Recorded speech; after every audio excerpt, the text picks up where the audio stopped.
Movie start అవగానే మనకి జలియన్ వాలాబాగ్ సీన్ని చూపిస్తారు. అక్కడ వేలాది మందిగా ప్రజలు చేరుకుని తమ నిరసనలు వ్యక్తం చేస్తూ ఉంటారు. అయితే వాళ్ళలో ఉన్న ఒక చిన్నపిల్లాడు అతని పైనుంచి వెళుతున్న విమానాన్ని చూస్తాడు.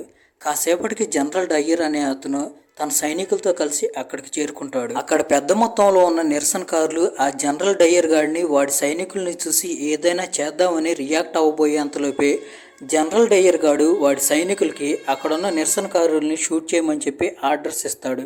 దాంతో వాళ్ళు ఈ నిరసనకారులను షూట్ చేయటం స్టార్ట్ చేస్తారు. ఆ కాల్పుల్లో వేలాది మంది నిరసనకారులు తమ ప్రాణాలను త్యాగం చేస్తారు. చచ్చిపోతున్న నిరసనకారులను చూసి జనరల్ డయ్యర్ గాడు నవ్వుతూ ఉంటాడు. కట్ చేస్తే మనకి కాసేపటి తర్వాత సీన్ని చూపిస్తారు. ఇప్పుడు మనకేం చూపిస్తారంటే 1914లో ఫస్ట్ వరల్డ్ వార్ జరుగుతూ ఉంటుంది. ఆ వరల్డ్ వార్లో ఈ కుక్కలు వరుస పెట్టి అన్ని యుద్ధాలు ఓడిపోతూ ఉంటారు. ఈ వరల్డ్ వార్లో గెలవటానికి ఇండియన్స్ కానీ మాకు సహాయం చేస్తే ఇండియాకి ఇండిపెండెన్స్ ఇచ్చి మేము ఇక్కడ నుండి వెళ్ళిపోతామని ఆ కుక్కలు చెప్తాయి. మనోళ్ళు ఈ కుక్కల మాటలు నమ్మి 1914లో ఫస్ట్ వరల్డ్ వార్లో బ్రిటిష్ వాళ్ళ తరపున పోరాడతారు. అందువల్ల బ్రిటిష్ వాళ్ళు ఫస్ట్ వరల్డ్ వార్లో గెలుస్తారు.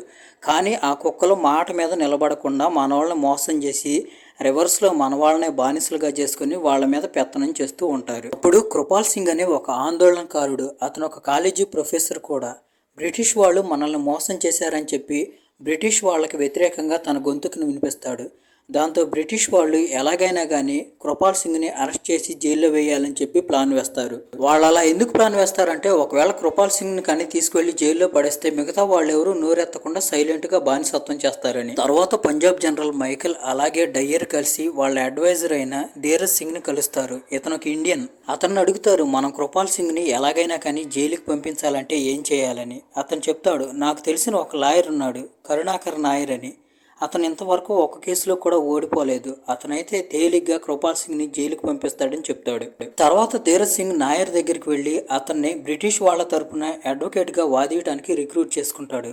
తర్వాత కృపాల్ సింగ్ అనే అతను బ్రిటిష్ వాళ్ళకి వ్యతిరేకంగా కేసు రిజిస్టర్ చేశాడని, అతనికి వ్యతిరేకంగా నువ్వు కేసు వాదించి బ్రిటిష్ వాళ్ళ తరపున అతన్ని జైలుకు వెళ్ళేలాగా చేయాలని అంటాడు. దానికి నాయర్ కూడా ఒప్పుకుంటాడు. కట్ చేస్తే మనకి కాసేపటి తర్వాత కోర్టులో సీన్ చూపిస్తారు. అక్కడ నాయర్ ఒక్కొక్క పాయింట్ మాట్లాడుతుంటే అక్కడున్న లాయర్లందరూ షాక్ అయిపోతారు.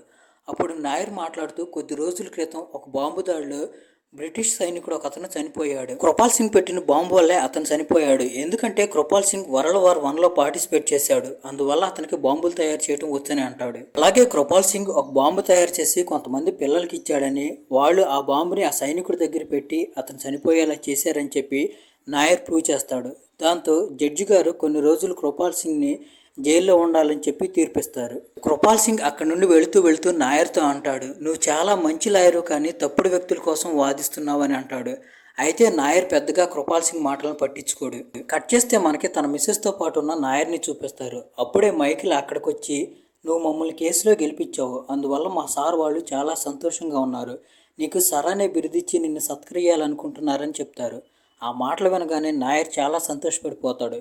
ఎందుకంటే సర్ అనే బిరుదు ఎవరికైనా ఇస్తే వాళ్ళకి ఇంకా ఎక్కువ గౌరవం లభిస్తుంది. తర్వాత రోజు నాయర్కి సర్ అనే బిరుదుని ప్రదానం చేస్తూ ఉంటారు. ఇంకోవైపు జనరల్ డయ్యర్ అనేవాడు జలియన్ వాలాబాగ్లో మారణకాండ సృష్టిస్తాడు. అక్కడ అందరినీ చంపేస్తాడు.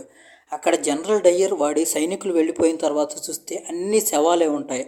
ఆ శవాల మధ్యలో ఒకే ఒక్క చిన్నపిల్లాడు నిలబడి ఏడుస్తూ ఉంటాడు. తర్వాత మైకేల్ జనరల్ డయ్యర్ గారిని పిలిచి, అరే నువ్వేం పిచ్చి పని చేసావురా, నీకు అసలు బుద్ధి ఉందా, ఈ సంగతి కానీ బయటకు వస్తే భారతీయులు మనల్ని వదిలిపెడతారా, నరికి మొక్కలు చేసి ఉప్పు పాత్ర పెడతారని అంటాడు.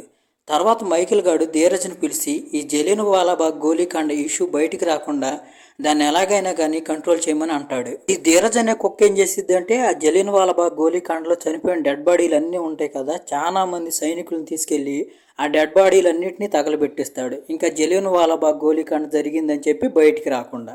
తర్వాత ఈ ధీరజ్ అనే కుక్క జనరల్ డయ్యర్ అనే కుక్క దగ్గరికి వెళ్ళి, అరే డయ్యర్గా, నువ్వు ఆ గోలీకాండలో అంతమందిని చంపించావు కదా, నేను సైనికులను తీసుకెళ్ళి ఆ డెడ్ బాడీలన్నింటినీ తగలబెట్టాను, అయినా కానీ అక్కడ ప్లేస్ సరిపోలేదు, ఇంకా డెడ్ బాడీలు ఉన్నాయి, వాటిని ఏం చేయమంటావు అని అడుగుతాడు. దానికి డయ్యర్ కుక్క ఏం చెప్పిద్దంటే, తీసుకెళ్ళి కాలువలో చెరువుల్లో పడేయి, సాక్ష్యాధారాలు ఏమీ లేకుండా చెయ్యి అని అంటాడు. అలానే కుక్కలతో కూడా బాగోకూడదు, కుక్కలు చాలా విశ్వాసంగా ఉంటాయి.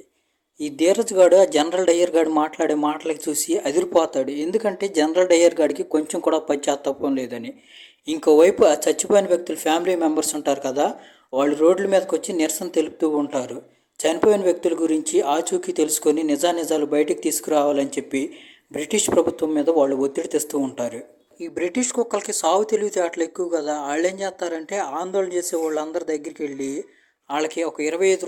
25 మీరు గుర్తుపెట్టుకోండి, రూ. 25 ఇస్తామని చెప్పి బ్రిటిష్ గవర్నమెంట్ వల్ల మా మీద ఎలాంటి జులుం జరగట్లేదని చెప్పి ఒక డాక్యుమెంట్ మీద వాళ్ళ చేత ఏలుముద్రలు వేయించుకుంటారు. అయినా కానీ ఇంకొంతమంది నిజాయితీగా ఉండేవాళ్ళు ఉంటారు కదా, నిజాయితీగా బ్రిటిష్ గవర్నమెంట్కి వ్యతిరేకంగా ఆందోళన చేస్తూనే ఉంటారు. అప్పుడు ధీరజ్ గాడు మైకేల్ గాడితో ఏం చెప్తాడంటే, ఈ ఆందోళన చేసే వాళ్ళు నోరు నొక్కాలంటే మనం ఒక కమిషన్ వేయాలి. ఆ కమిషన్లో ఉండే కుక్కలన్నీ మన మాట ఏంటి, కానీ చూసే వాళ్ళకి ఏమనుకుంటారు, వాళ్ళు నిజం వెలుగులోకి తీసుకొస్తారేమో అని అనుకుంటారు. అలా ఈ ఆందోళన అంతా సద్దుమణిగిపోతుందని చెప్తాడు. తర్వాత మైకేల్ గాడు వైస్రాయ్ కమిటీని వేస్తాడు. ఆ వైస్రాయ్ కమిటీలో మన నాయర్ని కూడా కలుపుకుంటాడు. ఎందుకంటే నాయర్ గారు ఈ బ్రిటిష్ వాళ్ళ తరపున కేసు వాదిచ్చాడు కదా, అందుకని వాళ్ళతో కలిసి ఆ మీటింగ్లో పాల్గొనడానికి వెళ్తున్నప్పుడు ఆ గేటు బయట ఒక పిల్లోడిని చూపిస్తారు. ఆ పిల్లోడు ఎవరంటే జలియన్ వాలాబాగ్ గోలీకాండ జరిగినప్పుడు ఒక్క పిల్లోడే బతికుండి ఏడుస్తూ ఉంటాడు కదా, ఆ పిల్లోడి చేతిలో ఒక పోస్టర్ ఉండిద్ది. ఆ పోస్టర్ మీద ఏముండిద్ది అంటే, ఆ జలియన్ వాలాబాగ్ గోలీకాండలో జనరల్ డయ్యర్ గాడు అసలు ఎలా చేశాడో, ఏం చేశాడో, అందరిని ఎలా చంపాడో అది డీటెయిల్గా ఉంటుంది. ఈ కమిటీలో ఉన్న కుక్కలన్నీ ఏం చెప్తాయి అంటే, జనరల్ డయ్యర్ గాడు వాళ్ళ మీద అటాక్ ఎందుకు చేపించాడంటే అక్కడ ఆందోళన చేస్తున్న వాళ్ళ దగ్గర మారణాయుధాలు ఉన్నాయి, అందుకని చెప్పి సైనికుల చేత వాళ్ళని కంట్రోల్ చేయడానికి కాల్పులు జరిపించాడని అంటాడు. ఆ మాటలు వినగానే నాయర్ కోపం వచ్చింది. నాయర్ ఏమంటాడు, వాళ్ళ దగ్గర మీరు అన్నట్టుగానే ఆయుధాలు ఉన్నాయి అనుకో, వాళ్ళు కాల్పుల్లో ఎంతమంది సైనికులు గాయపడ్డారని అడుగుతాడు. వాళ్ళ దగ్గర సమాధానం ఉండదు. అక్కడ సిచ్యువేషన్ చూడగానే నాయర్కి అర్థమయ్యే విషయం ఏంటంటే, బ్రిటిష్ గవర్నమెంటే తప్పు చేస్తుంది, వాళ్ళ తప్పుని కప్పిపుచ్చడానికి ట్రై చేస్తున్నారని ఆయనకు అర్థమవుతుంది. కానీ ఏం మాట్లాడ్డు. అక్కడ నుంచి నాయర్ ధీరజ్ అనే వాడి దగ్గరికి వెళ్ళి, మీరందరూ కలిసి నిజాన్ని ఎందుకు నాశనం చేయాలని చూస్తున్నారని అంటాడు. అప్పుడే డయ్యర్ గాడు అక్కడికి వస్తాడు. డయ్యర్ గాడి యాక్షన్స్ని బట్టి నాయర్కి అర్థమవుతుంది డయ్యర్ గాడికి ఇండియన్స్ అంటే ఎంత హేటు. అప్పుడే మనకి సర్ జానీ అనే అతన్ని చూపిస్తారు. అతను ఇంతకుముందు ఆర్మీలో సోల్జర్గా పనిచేసేవాడు, కనీసం ఇప్పుడు నడవలేని స్థితిలో ఉన్నాడు. దానికి కారణం జనరల్ డయ్యర్. దీన్ని బట్టి మనకు అర్థమవుతుంది జనరల్ డయ్యర్ అనేవాడు ఎదవలకే ఎదవని. నాయర్ అక్కడ నుండి తిరిగి వెళ్తున్నప్పుడు నాయర్కి మళ్ళీ ఆ పోస్టర్ పట్టుకొని నుంచున్న చిన్నపిల్లాడు కనిపిస్తాడు. పక్కనే ఉన్న సైనికుల్ని నాయర్ ఆ పిల్లాడి గురించి అడుగుతాడు. దానికి వాళ్ళు ఆ రోజు జలియన్ వాలాబాగ్లో ఆ పిల్లాడు ఫ్యామిలీ మెంబర్స్ మొత్తం చనిపోయారని, దానికోసం న్యాయం జరగాలని ఆ పిల్లాడు పోరాటం చేస్తున్నారని చెప్తాడు. ఆ మాట వినగానే నాయర్కి చాలా బాధ వేస్తుంది. నాయర్ ఇంటికి వెళ్ళి నిద్రపోవటానికి ట్రై చేస్తాడు. అయినా కానీ నాయర్కి పదే ఆ పిల్లాడే గుర్తొస్తాడు. దాంతో నాయర్ నిద్ర కూడా పోలేడు. పొద్దున్నే నాయర్ డైరెక్ట్గా ఆ పిల్లాడి దగ్గరికి వెళ్ళి ఆ పిల్లోడిని కలిసి, ప్రొటెస్ట్ చేయటం వదిలేసేయి, స్కూల్లో జాయిన్ అవ్వు, నాకు ఒక సొంత స్కూల్ ఉంది, కావాలంటే నేను నీకు అడ్మిషన్ ఇప్పిస్తానని అంటాడు. దానికి ఆ పిల్లోడు, ఆ రోజు ప్రొటెస్ట్ చేయడానికి నేను మా అమ్మ మా అక్క కలిసి అక్కడికి వెళ్ళాము. అయితే బ్రిటిషర్స్ మాకు కనీసం వార్నింగ్ కూడా ఇవ్వకుండా ఫైరింగ్ స్టార్ట్ చేశారు. ఆ ఫైరింగ్లో నేను నా కుటుంబ సభ్యులు మొత్తాన్ని కోల్పోయాను. ఇప్పుడు నేను చదివి ఏం చేయాలి, ఎవరిని ఉద్ధరియాలని అడుగుతాడు. ఇంకో మాట ఏంటంటే, ఆ బ్రిటిష్ వాళ్ళు మనకు స్వతంత్రం ఇచ్చి ఎప్పటికీ మన దేశాన్ని వదిలిపెట్టరని చెప్తూ ఆ పిల్లాడు తను తయారు చేసిన పోస్టర్ని చూపిస్తారు. ఆ పోస్టర్ మీద జలియన్ వాలాబాగ్లో బ్రిటిషర్స్ ఇక్కడ ప్రజల్ని ఎంత దారుణంగా చంపారో ఉంటుంది. ఆ పోస్టర్ చూసి నాయర్ రక్తం మరిగిపోతుంది. ఇంకోవైపు ఆ రోజు రాత్రి వైస్రాయ్ కమిషన్ అని చెప్పి ఒకటి తగలబెడతారు కదా, ఆ దరిద్రులంతా కలిసి పార్టీ చేసుకుంటూ ఉంటారు. అయితే నాయర్కి ఆ పార్టీలో పార్టిసిపేట్ చేయడం ఏమాత్రం ఇష్టం ఉండదు. ఇష్టం లేకపోయినా అలాగే ఉంటాడు. కాసేపటి తర్వాత నాయర్ వాష్రూమ్కి వెళదామని వెళ్తాడు. అయితే నాయర్ని వాష్రూమ్లోకి వెళ్ళనీరు.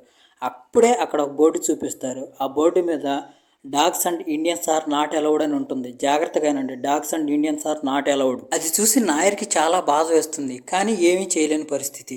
తర్వాత రోజు కమిషనర్ వాళ్ళు వాళ్ళ తీర్పు ఇచ్చే రోజు అనమాట. కమిషన్లో ఉన్న బ్రిటిషర్స్ అందరికీ డయ్యర్ గాడు తప్పేం చేసినట్టు కనిపించదు. ఆ వైస్రాయ్ కమిషన్లో ఉన్న బ్రిటిష్ కుక్కలన్నీ డయ్యర్ కుక్కకి నాట్ గిల్టీ ఓటేస్తాయి. అయితే నాయర్ ఒక్కడే డయ్యర్ కుక్కకి గిల్టీ ఓటేస్తాడు. అయినా కానీ నాట్ గిల్టీ కేసిన ఓట్లు ఎక్కువ ఉండటం వల్ల దాంట్లో డయ్యర్ కుక్క తప్పేమీ లేదని చెప్తారు. ఆ మాటలు విని నాయర్కి విపరీతమైన కోపం వస్తుంది. ఇప్పుడు ది గ్రేట్ ధీరజ్ నాయర్కి ఒక అడ్వైజ్ ఇస్తాడు. అదేంటంటే, నువ్వు బ్రిటిష్ వాళ్ళతో పగ పెట్టుకున్నావంటే ప్రాబ్లమ్స్లో పడతావంటాడు. నాయర్ కూడా సైలెంట్ అయిపోతాడు. తర్వాత రోజు నాయర్కి ఒక విషయం తెలిసిద్ది. అదేంటంటే, ప్రొటెస్ట్ చేస్తూ ఉంటాడు కదా ఒక చిన్నపిల్లోడు, ఆ పిల్లోడు సూసైడ్ చేసుకుని బలవంతంగా ప్రాణాలు తీసుకున్నాడని తెలుస్తుంది. అక్కడికి వెళ్ళి ఆ పిల్లోడు డెడ్ బాడీని చూసి నాయర్ చాలా బాధపడతాడు. అక్కడే ఉన్న దిల్ప్రీత్ అనే ఒక అమ్మాయి ఈ విషయాన్ని గమనిస్తుంది. తర్వాత నాయర్ ఈ సిటీని వదిలేసి తన సిటీకి వెళ్ళిపోవాలనుకుంటాడు. దిల్ప్రీత్ నాయర్ దగ్గరికి వచ్చి, మీరు నా ఇన్స్పిరేషన్, మీలాగా నేను మంచి లాయర్ అవ్వాలనేది నా కోరిక, కానీ మీరు బ్రిటిష్ వాళ్ళ కోసం పనిచేస్తున్నారని చెప్పి పిచ్చి తిట్లు తిట్టింది. దానికి నాయర్ బాధపడుతూ, నాకు బ్రిటిష్ వాళ్ళకి వ్యతిరేకంగా పనిచేయాలనుంది, కానీ నేను ఒక్కడనే ఏమీ చేయలేదు, ఒక్కడనే ఏదో చేద్దామని ట్రై చేసి ప్రాబ్లమ్స్లో ఇరుక్కునే కంటే జరిగేదేదో జరగనివ్వటం మంచిది కదా అని అక్కడ నుండి వెళ్ళిపోతాడు. నాయర్ తన వైఫ్తో కలిసి వెళ్ళటానికి ట్రైన్లో కూర్చుంటాడు. కట్ చేస్తే మనకి 2 రోజుల తర్వాత సీన్ని చూపిస్తారు. అక్కడ దిల్ప్రీత్ డయర్ కుక్కకు వ్యతిరేకంగా కోర్టులో కేసు రిజిస్టర్ చేసిద్ది. ఇది విని మైకేల్ గాడికి తత్తర పుట్టిద్ది. ఈ సంగతి కానీ ఒకవేళ ఇండియన్స్ అందరికీ తెలిసిందంటే వాళ్ళు రోడ్ల మీదకి వచ్చి వీరంగం సృష్టిస్తారని చెప్పి వాడు భయపడిపోతాడు. అదంతా ఊహించుకొని మైకేల్ కుక్క భయపడిపోతూ తీరత్ గాడితో ఏమంటాడంటే, ఫస్ట్ హీరింగ్లోనే ఈ కేసు క్లోజ్ అయిపోయేలా మనం చూడాలని అంటాడు. కానీ ఇక్కడున్న సమస్య ఏంటంటే జడ్జి మకాడే గారు, ఆయనకి ఇండియన్స్ అంటే కొంచెం సింపతి ఉంది. ఆయన ఈ కుక్కలు చెప్పే మాటలు ఏదైనా నిజాయితీగా కేసు గెలవాలి. కట్ చేస్తే మనకి డైరెక్ట్గా కోర్ట్ సీన్ చూపిస్తారు. అక్కడ ఈ డయ్యర్ కుక్క ఏమనుకుంటుందంటే దిల్ప్రీత్ని చూసి, దిల్ప్రీత్ ఒక చిన్న లాయరు, నా లాయర్ ఎదురుగా నిలబడలేదని అనుకుంటాడు. దిల్ప్రీత్ జడ్జి గారి ఎదురుకొచ్చి, నా బదులుగా ఈ కేసు నాయర్ గారు వాదిస్తారని చెప్తుంది. ఆ మాటలు విని అక్కడున్న వాళ్ళందరికీ ఫ్యూజులు ఎగిరిపోతాయి. కట్ చేస్తే మనకి ఫ్లాష్ బ్యాక్లో సీన్ చూపిస్తారు. ట్రైన్లో పెడుతున్నప్పుడు నాయర్ ఎలాగైనా కానీ డయ్యర్ కుక్కకి శిక్ష పడేలా చేయాలనుకుంటాడు. తర్వాత నాయర్ అక్కడి నుంచి జలియన్ వాలాబాగ్ వెళ్ళి దిల్ప్రీత్ని కలుస్తాడు. మనిద్దరం కలిసి ఆ డయ్యర్ కుక్కకి ఎలాగైనా కానీ శిక్ష పడేలా చేద్దాం. ఒకవేళ నేను కానీ ఈ కేసు వాదిస్తున్నానని తెలిస్తే మనల్ని సాక్ష్యాధారాలు సరిగ్గా కలెక్ట్ చేసుకోనికుండా చెడగొడతారు. అందుకే నువ్వు వెళ్ళి నీ పేరు మీద కేసు రిజిస్టర్ చేయమని అంటాడు. దిల్ప్రీత్ కూడా అలాగే చేస్తుంది. ఇప్పుడు మూవీ సీన్ మళ్ళీ ప్రజెంట్లోకి వస్తుంది. అక్కడ నాయర్ జడ్జి గారికి తన వాదనలు వినిపిస్తూ, ఈ డయ్యర్ కుక్క ఏప్రిల్ 13న కర్ఫ్యూ జరుగుతుంది, అక్కడ ఆందోళనకారులు నిరసన వ్యక్తం చేస్తూ గోల్స్ చేస్తున్నారు, అందుకనే వాళ్ళని కాల్ చేయాల్సి వచ్చిందని చెప్పాడు. నిజంగానే ఆ రోజు అక్కడ ఆందోళన జరుగుతూ ఉంటే పోలీసులు వాళ్ళని శాంతంగా ఎలా వెళ్ళనిచ్చారని అడుగుతాడు. దాంతో దాని మీద విచారణ చేయడానికి బోన్లోకి కర్తార్ సింగ్ అని తహసీల్దార్ కుక్కను పిలుస్తారు. ఆ కుక్కేమని చెప్పిద్దంటే, వాళ్ళు నిజంగానే ఆందోళన చేస్తున్నారు, అంతమంది ఆందోళన చేస్తుంటే నాకు భయం పుట్టి వాళ్ళని కంట్రోల్ చేయడానికి నేను డయ్యర్ కుక్కకి చెప్పానని చెప్పిద్ది. అప్పుడు నాయర్ కర్తార్కి ఒక ప్రశ్న వేస్తాడు. పోలీస్ స్టేషన్ నుంచి హెల్ప్ అడగాలంటేనే చాలా ప్రాసెస్, చాలా టైం పట్టిద్ది, అలాంటిది ఈ డయ్యర్ కుక్క ఆర్మీ జనరల్ కదా, మరి ఈ కుక్కను డైరెక్ట్గా అడగటం ఎందుకు, నువ్వు ఇంకో కొత్త వాళ్ళని హెల్ప్ అడగాల్సింది కదా అని అంటాడు. ఆ మాటలు వినగానే కర్తార్ కుక్కకి ఫీజులు ఎగిరిపోతాయి. ఎందుకంటే ఆ ప్రశ్నకి కర్తార్ దగ్గర సమాధానం లేదు. ఇక్కడ నాయర్ ఒక విషయం ప్రూవ్ చేస్తాడు. అదేంటంటే ఈ కుక్కలన్నీ డయ్యర్ కుక్కలని. నాయర్ ఇదంతా డయ్యర్ గాడి కుట్రే అని రుజువు చేస్తాడు. నిజానికి జలియన్ వాలాబాగ్లోకి ఒక పెద్ద కవి వస్తున్నాడు. ఆందోళనలో పాల్గొనడానికి వేలాది మందిగా ప్రజలు అక్కడికి వస్తారు. అక్కడికి ఎంతమంది ప్రజలు వచ్చారో తెలుసుకోవడానికి పైనుంచి ఒక విమానాన్ని కూడా పంపుతాడు ఈ డయ్యర్ కుక్క. ఎందుకంటే అక్కడ ఎంతమంది ఉన్నారో తెలుసుకొని తర్వాత ఆర్మీని తీసుకువెళ్ళి వాళ్ళందరినీ చంపడానికి. వీడు అనుకున్నట్టుగానే చేసి వాళ్ళందరినీ చంపేస్తాడు. ఇలా నాయర్ డయ్యర్ కుక్క నిజస్వరూపాన్ని అందరి ముందు బయట పెడతాడు. ఎదుటిన్న లాయర్ కూడా మాట్లాడటానికి ఏముండదు. దాంతో జడ్జి గారు డయ్యర్ కుక్క మీద ఒక ఎంక్వైరీ కమిషన్ వేస్తారు. అక్కడ నుంచి కేసు స్టార్ట్ అవుతుంది. ఇంకోవైపు జలియన్ వాలాబాగ్ గురించి ఆగకుండా న్యూస్ రిలీజ్ అవుతుంది. ఎవరికి ఆ న్యూస్ని ఆపే ధైర్యం లేదు. తర్వాత మైకేల్ గాడెళ్ళి డయ్యర్ని తీరత్ని తిడతాడు. ఈ విషయం కానీ మన పైనుండే కుక్కలకి తెలిసిందంటే మన పని అయిపోయినట్టే, మనం ఈ కేసు ఎలాగైనా కానీ క్లోజ్ అయ్యేటట్టు చేయాలని అంటాడు. అప్పుడు తీరజ్ మైకేల్తో మాట్లాడుతూ, నాకు తెలిసిన ఒక లాయర్ ఉన్నాడు, నాయర్కి అతనికి పడదు, అలాగే అతను మంచి లాయర్ కూడా, అతని పేరు మెకన్లే అని చెప్తాడు. తర్వాత తీరత్ వెళ్ళి మెకన్లేని కలుస్తాడు. మెకన్లే బ్రిటిష్ కౌన్సిల్లో సభ్యుడు. తర్వాత తీరత్ మెకన్లేని ఎలాగోలా ఒప్పించి బ్రిటిషర్స్ తరపున కేసు వాదించడానికి ఒప్పిస్తాడు. అలాగే బ్రిటిషర్స్ మీరు ఈ కేసు గెలిస్తే మీకు సరాన్ని బిరుదిచ్చి సత్కరిస్తారని చెప్తాడు. మెకన్లే కూడా ఒప్పుకుంటాడు. తర్వాత మనకి కోర్టు సీన్ని చూపిస్తారు. మెకన్లే వాదించడం స్టార్ట్ చేయగానే ముందు మీడియాని బయటికి పంపించేయమంటాడు. ఎందుకంటే మీడియా ద్వారా ప్రతి విషయం లీక్ అయి బయటికి వెళ్తుందని. కానీ నాయర్ దానికి ఒప్పుకోడు. ఇక్కడ జరిగే ప్రతి చిన్న విషయం భారతీయులకి తెలిసి తీరాలంటాడు. అయితే చివరికి మెకన్లే మాటే గెలుస్తుంది. జడ్జి గారు మీడియాని బయటికి పంపించేస్తారు. తర్వాత మెకన్లే జడ్జి గారికి తన వాదనలు వినిపిస్తూ, డయ్యర్ 13వ తారీఖు అలా చేయడానికి కారణం 10వ తారీఖు జరిగిన ఒక సంఘటన ఉంది. అదేంటంటే 10వ తారీఖున మార్తా అనే బ్రిటిష్ అమ్మాయిని డెల్టా ఫోర్స్కి సంబంధించిన ఒక సోల్జర్ తీసుకువెళ్ళి ఆమెతో తప్పుగా ప్రవర్తించాడు. అందుకే 13వ తారీఖున జనరల్ డయ్యర్ అలా చేయాల్సి వచ్చింది. తర్వాత మార్తాని బోన్లోకి పిలుస్తారు. మార్తా వచ్చి 10వ తారీఖు కాలేజీలో నేను నా పని పూర్తి చేసుకొని వస్తున్నప్పుడు ఒక వ్యక్తి నన్ను పట్టుకొని పక్కనే ఉన్న ఒక రూమ్లోకి తీసుకెళ్ళి నాతో మిస్బిహేవ్ చేశాడని చెప్తుంది. తర్వాత మెకన్లే మాట్లాడుతూ ఆ మిస్బిహేవ్ చేసిన వ్యక్తి ఎవరో కాదు, డెల్టా ఫోర్స్ అధినేత ధీరజ్ చౌదరి అని చెప్తాడు. అతను తన తప్పును ఒప్పుకున్నాడు. దాంతో వాళ్ళకి శిక్ష పడిందని చెప్తాడు. ఇది డెల్టా సోల్జర్స్కి తెలిసి వాళ్ళు ఒక ప్లాన్ వేశారు. 13వ తారీఖున వాళ్ళు ఎలాగైనా కానీ బ్రిటిషర్ల మీద పగ తీర్చుకోవాలని ప్లాన్ వేశారు. ఆ విషయం జనరల్ డయ్యర్కి తెలిసింది. అందుకనే ఆ రోజు జనరల్ డయ్యర్ అలా చేశాడని మెకన్లే చెప్తాడు. ఆ మాట విని అక్కడున్న వాళ్ళందరూ షాక్ అయిపోతారు. ఇది నిజం కాదు. ఈ మెకన్లే కుక్క జడ్జి గారి ముందు ఒక చిన్న అబద్ధాన్ని సృష్టిస్తాడు. తర్వాత జడ్జి గారు కేసును వాయిదా వేస్తారు. ఇంకోవైపు మెకన్లే తీరత్ కుక్కతో మాట్లాడుతూ నాయర్ డెల్టా సభ్యులకి సహాయం చేస్తున్నాడనే పుకార్ని మనం సృష్టించాలని అంటాడు. తీరత్ ఆ పనిలో పడిపోతాడు. ఇదంతా నిజమేననుకుని నాయర్ గురించి అందరూ తప్పుగా మాట్లాడుకుంటూ ఉంటారు. నాయర్ పరుగు పోతూ ఉంటుంది. ఆ పరుగు పోవటం ఎక్కడ దాకా పోతుందంటే నాయర్ ముఖానికి మసిపూసేదాకా. ఇదంతా చూసి నాయర్ చాలా బాధపడిపోతాడు. అయితే నాయర్ ఎక్కడ తన నమ్మకాన్ని కోల్పోడు. ఇంకోవైపు దిల్ప్రీత్ మార్తా మీద అఘాయిత్యం జరిగిందని చెప్పిన కాలేజ్ దగ్గరికి వెళుతుంది. ఇంకోవైపు నాయర్ వెళ్ళి తన్వీర్ చౌదరి సామాన్లలో వెతుకుతాడు. అక్కడ అతనికి అయ్యో కొన్ని వస్తువులు దొరుకుతాయి. చూస్తూ ఉండగానే హీరింగ్ డే వచ్చేసిద్ది. దిల్ప్రీత్ మార్తాని కొన్ని ప్రశ్నలు అడుగుతుంది. ఆ రోజు తన్వీర్ నీ మీద అఘాయిత్యం చేస్తున్నప్పుడు నువ్వెందుకు అరవలేదని అడుగుతుంది. దానికి మార్తా నేను భయపడిపోయానని అంటుంది. దిల్ప్రీత్ తన వాదంతో మార్తా నోరు మూయిచ్చిద్ది. ఇక్కడ ఒక విషయం ప్రూవ్ అయింది. అదేంటంటే తన్వీర్ మార్తా పైన ఎలాంటి అఘాయిత్యం చేయలేదని. నిజానికి తన్వీరు మార్తా అప్పుడప్పుడు ఆ రూమ్లో కలుసుకునేవాళ్ళు. మార్తా ఏడుస్తూ చెప్తుంది, నేను తన్వీరు ఒకళ్ళనొకళ్ళు ప్రేమించుకున్నాం. ఒకరోజు మేమిద్దరం ఆ రూమ్లో కలుసుకున్నప్పుడు మా ప్రిన్సిపాల్ అతన్ని చూశాడు. తర్వాత తన్వీర్ని జైల్లో వేశారు. ఎందుకంటే తన్వీర్ ఒక ఇండియన్. తన్వీర్ నా మీద అఘాయిత్యం చేశాడని ఒప్పుకోమని నన్ను ఒత్తిడి చేశారు. అలా చేయకపోతే నీ పరువు తెస్తామని నన్ను బెదిరించారు. అందుకే నేను అలా చెప్పానంటుంది. మార్తా అలా చెప్పడంతో అక్కడున్న వాళ్ళందరూ షాక్ అయిపోతారు. పాపం ఇంకోవైపు మెకన్లే వేసిన ప్లాన్ అంతా బెడిసి కొడుతుంది. మెకన్లే ఏమనుకుంటాడంటే జనరల్ డయ్యర్ని ఎలాగైనా కానీ పత్తిత్తని ప్రూవ్ చేయాలనుకుంటాడు. మళ్ళీ కేసు వాయిదా పడుతుంది. నాయర్ జనరల్ డయ్యర్కి వ్యతిరేకంగా ఎలాగైనా కానీ ఒక బలమైన సాక్ష్యం తీసుకురావాలనుకుంటాడు. దాని ద్వారా జనరల్ డయ్యర్కి శిక్ష పడేలా చేయాలనుకుంటాడు. కానీ జనరల్ డయ్యర్కి వ్యతిరేకంగా సాక్ష్యం ఎక్కడి నుండి తీసుకురావాలో అతనికి అర్థం కాదు. రాత్రల్లా ఆలోచిస్తున్నప్పుడు అతనికి సర్ జానీ గుర్తొస్తాడు. దాంతో వెళ్ళి సర్ జానీతో మాట్లాడి నాయర్ విషయం అంతా తెలుసుకుంటాడు. ఇప్పుడు జానీ సార్ నాయర్తో మాట్లాడుతూ మనకి ఇంకొకసారి హెల్ప్ చేస్తాడు. అతనికి జనరల్ డయ్యర్ చేసే ఏ పని ఇష్టం ఉండదు. కానీ అతను జనరల్ డయ్యర్ ఎవరిని చంపుతున్నా కానీ ఆపలేకపోయాడని అంటాడు. చూస్తూ ఉండగానే నెక్స్ట్ హీరింగ్ వచ్చేస్తుంది. హీరింగ్ రోజు నాయర్ జనరల్ డయ్యర్ని బోన్లోకి పిలిచి ఆ రోజు ఫైరింగ్ స్టార్ట్ చేయబోయే ముందు వాళ్ళని మీరు ఎలా హెచ్చరించారని అడుగుతాడు. దానికి జనరల్ డయ్యర్ నేను వాళ్ళకి ఎలాంటి హెచ్చరిక చేయలేదు. వాళ్ళు మా మీద అటాక్ చేసేలాగా ఉన్నారు.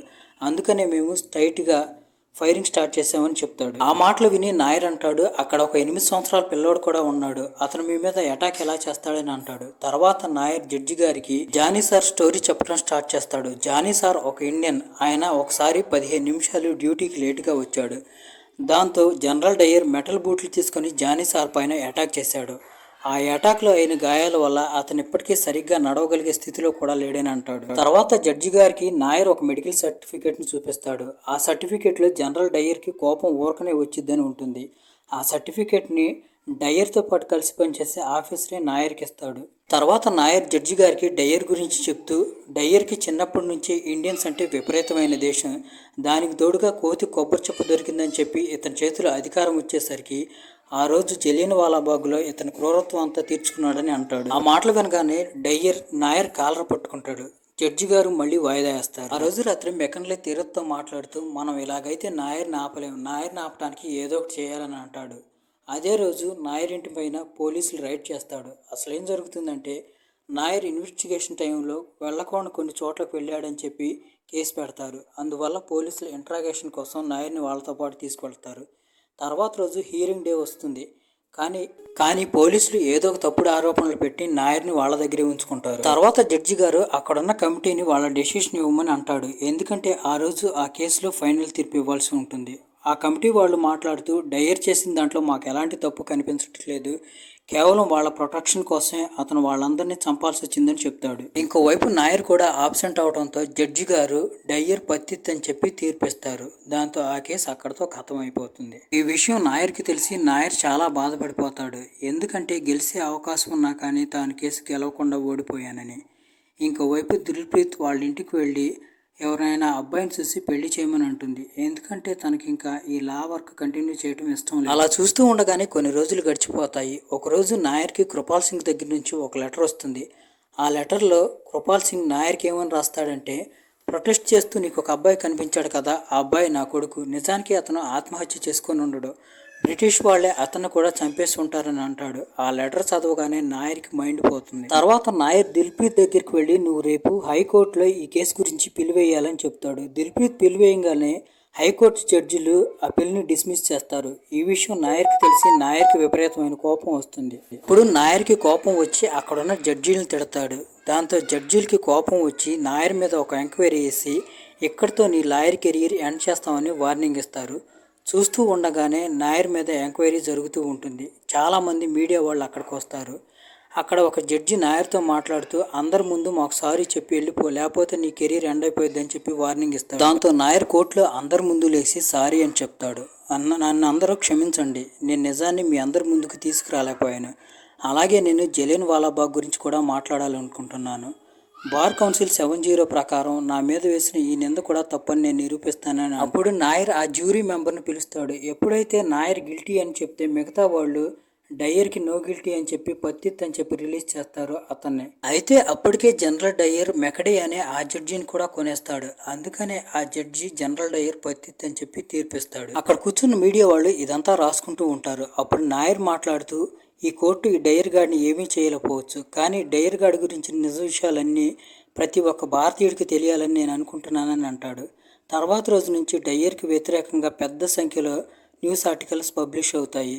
జనరల్ డయ్యర్కి వ్యతిరేకంగా భారతీయులు ఆందోళన చేయడం స్టార్ట్ చేస్తారు. దాంతో తర్వాత జనరల్ డయ్యర్ని జాబ్లో నుంచి తీసేస్తారు. తర్వాత అతని హెల్త్ చెడిపోతుంది. 20 సంవత్సరాల తర్వాత సర్దార్ ఉద్దమ్ సింగ్ అనే అతను వెళ్ళి జనరల్ డయ్యర్ని, మైఖల్ని కుక్కల్ని కాల్చినట్టు కాల్చి చంపుతాడు.